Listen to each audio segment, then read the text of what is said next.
dead on this week as far as the forecast.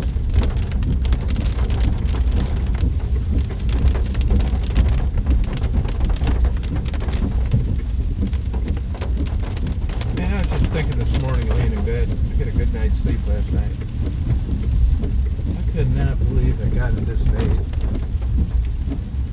I was like, I just got so lucky in so many ways. All this, my whole good life changed. Something new coming down here. All over shipping something to a guy on eBay that got there in a million pieces. If that photograph would have got to Marty in one piece, I wouldn't be here. Weird, isn't it?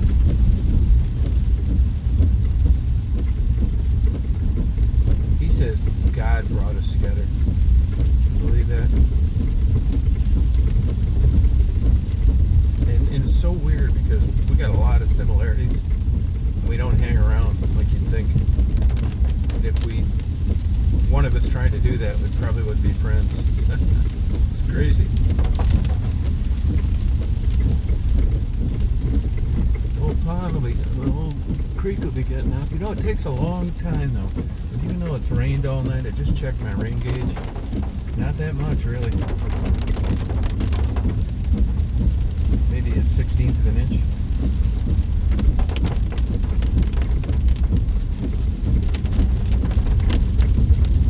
I'm gonna go get a coffee, read a couple hours, then get a coffee shop.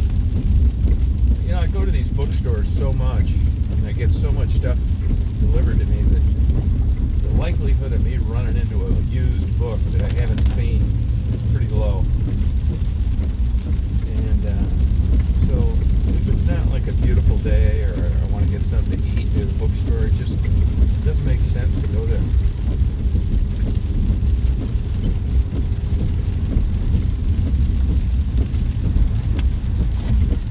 I'm going to Birmingham next week. I'm going to Hilton Head beginning of the week.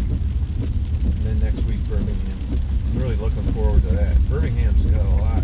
You know, this is an example how you think you have an idea what places are like, but everything in life's like that. Like, all you do is you get certain stuff presented to you.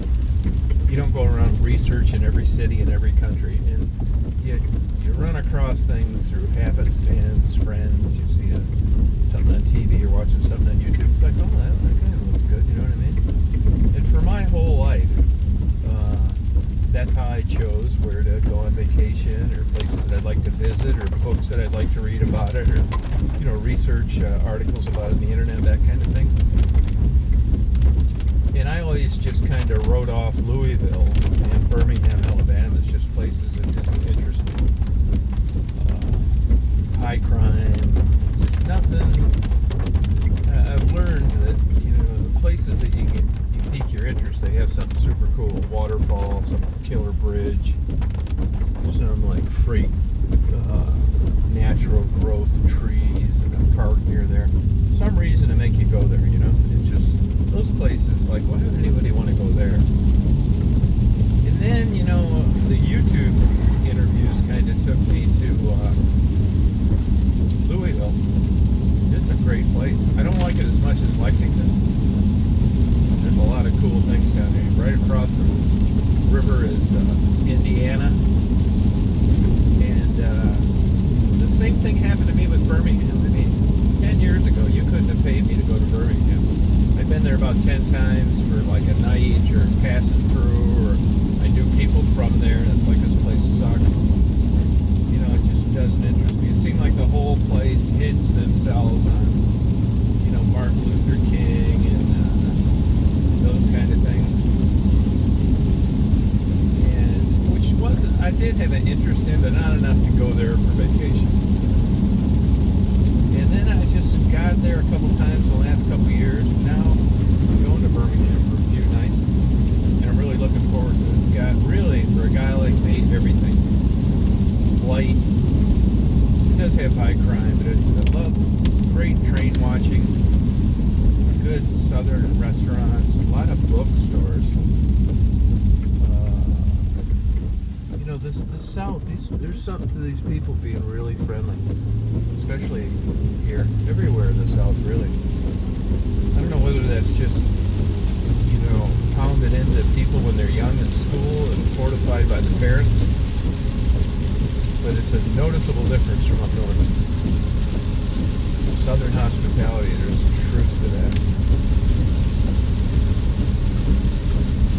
But there's times, like right now, I can't believe that, it happened to me in Chicago. I never thought I'd live in Chicago. The only reason I went to Chicago is because I had a non-compete in Michigan. I already got out of Florida. And I just went to an Atlas, to tell you the truth, looking around, because I knew I wanted to do some PI work again someday. And I thought maybe I'll just try a big city, living in a big city, downtown. I'll be 250 miles away from Detroit. And I did visit Detroit all the time when I lived in Chicago. So that's what I did. I liked out west. I tried Alaska. I liked Wyoming, Montana, but to live there, you go crazy. Of course, now with YouTube and the internet, I probably wouldn't live here without the internet. Or in West Ranch. You're not cut off from everything now like you were in the old days. So it really doesn't. If you like the outdoors and solitude like this, you can have it without not having access to stuff living in a big city, minus live performances, that kind of thing. And I found things aren't as good sometimes, like the Augusta Symphony compared to the Cleveland Symphony, San Francisco Symphony. I see they're on strike. They're always in a deficit. These classical music and opera and orchestras and stuff, they're all usually non-profit. I think it's crazy. I'm kind of surprised they're hanging around as good as they are considering the market. Although if you go to Germany and Japan, it's not like that with classical music. I've been buying some rare CDs of early interpretations. Music was just starting to get... Well, the first one on classical music was 81. The first commercial music on a CD as opposed to a record was Billy Joel. 81, 82. It's not as old as you'd think. Nuts. And then when I moved to Chicago, it's wow, subways, trains, taxis all over. It's man, how you ever gonna know your way around here? I found that it takes about, at least my experience, being in a place about 3 years to really know what's up. Like me down here, Chicago. Not like in West Ranch, it didn't take that long, although I'd been going up there quite a while before I lived there. And then you just get familiar with places. I think to myself, sometimes people ask me, how do I get to some place in Augusta? And it's I can't believe I know anything about Augusta, much less tell you how to get there. And it was like that in Chicago. Learning the numbered blocks and about where they were, east and west, north and south. It's a beautifully laid out city.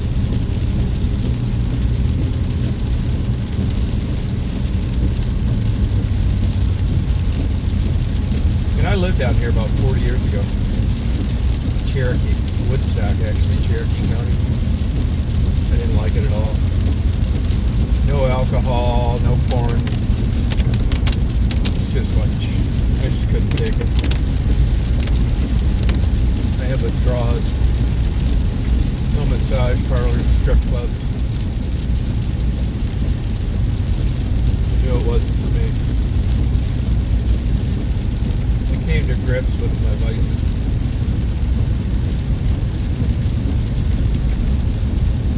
Rather than battling, trying to quit them as if there was something wrong with having an interest in that. I didn't battle my demons, I embraced them.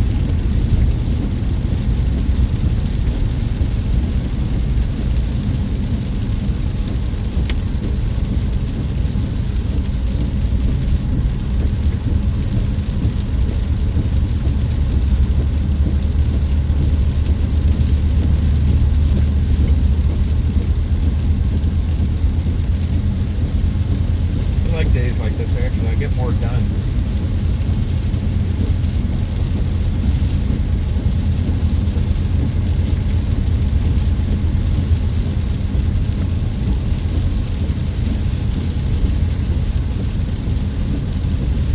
Just like really time hasn't changed too many things down here.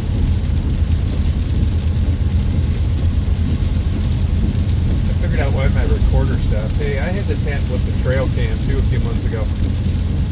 So, you know, sometimes you have things with batteries and you quit using them. So you take the batteries out and you want to get some use out of them. So you put them in a box and it's like, well, you know, I'll use these for whatever. Flashlight, whatever. Smoke alarm, whatever. Well, I've had this bite me twice in the ass. It just got me the second time. Not last night, but the night before.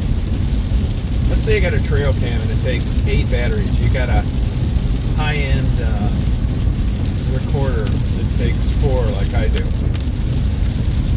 And you want to use them and you know the batteries are bad or they're dead or you want to put batteries in them. So you go to this box where you've had these batteries that you want to finish out the life of them. So you use them in 2 times. Well, let's say you have something that takes like 8 batteries or 4 batteries. You know if one of those batteries in certain instances, like particularly things that draw a lot of power, like a trail cam if it's being activated a lot, or a high-end, high-fidelity recorder, if all those batteries aren't the same power, it will end prematurely. To me, it looks like about 60% sooner than it would if all 4 batteries matched. You can have one lower battery and it'll take away that much longevity, even though the other 3 batteries in a 4 battery scenario are brand new. So here's the word of the wise. I learned this the hard way. And that is, if you have something that you really need to make sure that it's done right, so like a smoke alarm or a recording device, use brand new batteries. And even if you, let's say you have 4 brand new batteries and use them halfway, 4 halfway batteries at the same power level are okay. You can take them all down to nothing. The minute you have a different amount of power left in a series of batteries, it can just be one, you're screwed. That device will turn off 65% sooner than it would have been if you just had another battery to match the brand new ones in the device you use. Now, it didn't really hurt me. It did, because it just so worked out when that recorder was recording its timestamp. It was about the same time the rainstorm ended, so you know, all I missed out on was some crickets and maybe some birds in the morning. So now I know. There's something important. Use brand new batteries.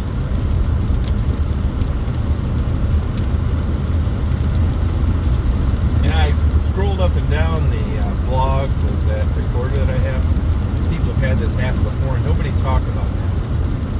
And the only reason I found out about it is because I thought that was a possibility, because I got burned on the trail cam. So I did it with it last night, worked fine. I recorded 10.5 hours. I'm going to go post that on those blogs. Start over with brand new batteries. And I bet you won't have it, especially that thing. I can record about, now it is pocket sized, but it's a good recorder. I think it was $1,100. It's made for what I use it for. But I only get about maybe 34 hours of recording on 4 brand new batteries. And that's, of course, just audio, no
like that in Alaska. I know people that live there their whole life never saw one. And snakes are kind of like that. And I'm always talking to cable TV installers, landscapers, maintenance workers for cities, counties. You know, what's the deal with these snakes? You know, and it's not at all like you think. That was actually a relatively rare moment last night. That copperhead, for me. I just don't see it. But I'll tell you what wasn't rare, and that was the behavior of the snake when he sees you. It's so weird. For some reason, those copperheads stay still. Now, the theory behind that is they're ambush predators. They're looking for dinner. They just stop. They blend in with everything so well. But that doesn't make sense when you're around moving cars and things that can kill you. So I don't know if that's true or not. You know? But they're just not... The theory behind rattler snakes is that they evolved so they weren't trampled by hoofed animals, cattle and horses, and other things. Well, then why didn't other snakes evolve like that? You know, why doesn't a cottonmouth have that? You know, so you just don't know. Some of this stuff you just not like really like sure, but overall, the likelihood of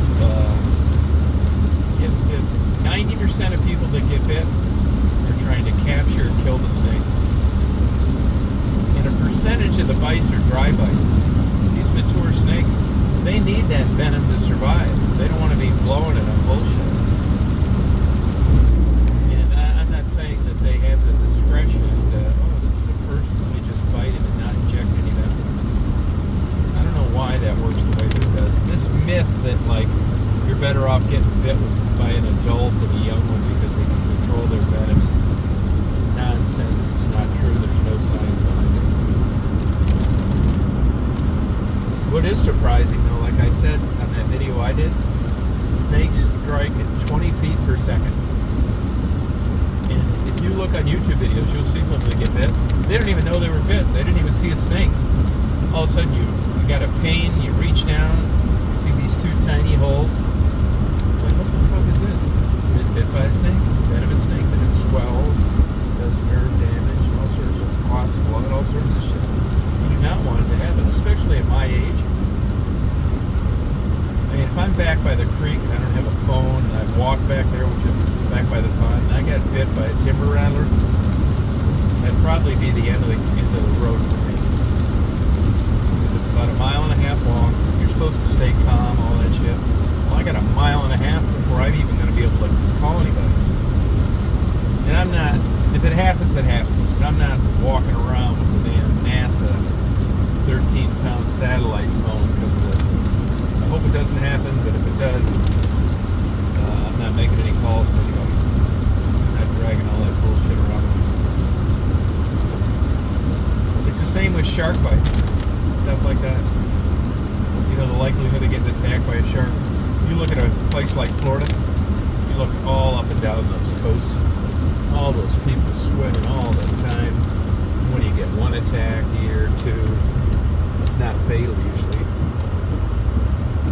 And then, you know, that's why it makes news. You know, these media outlets, they know what sells. Pit bull attacks. You know, I went through a big lawsuit with pit bulls one time. And through the research realized that pit bulls really weren't very high on the biting list. It's just they made the media, and a big percentage of the dogs reported as pit bulls that attack kids, people, and other stuff aren't even pit bulls. But they realized when they're going to write this article that pit bull garners lots of attention. Another crazy pit bull, another wild pit bull, man-eater pit bull. I mean, I represented myself in a lawsuit against a police department, fire department, a couple neighbors. And I'm telling you, man, I'll brag on this one. I made them look fucking stupid. Especially the dog catchers. About their lack of knowledge and evidence and science behind any of the shit they were hassling me over. I mean, they look fucking stupid.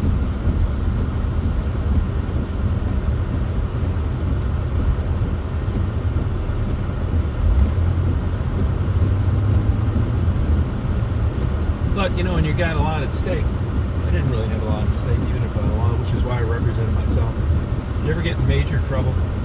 Do not represent yourself. But there, if I'd have lost, I mean, I was pursuing them, so I didn't give a fuck. It cost him about $75,000 to defend my lawsuit. Everybody involved. I had him sucking my fucking ass at the end. Attorneys for the city, too.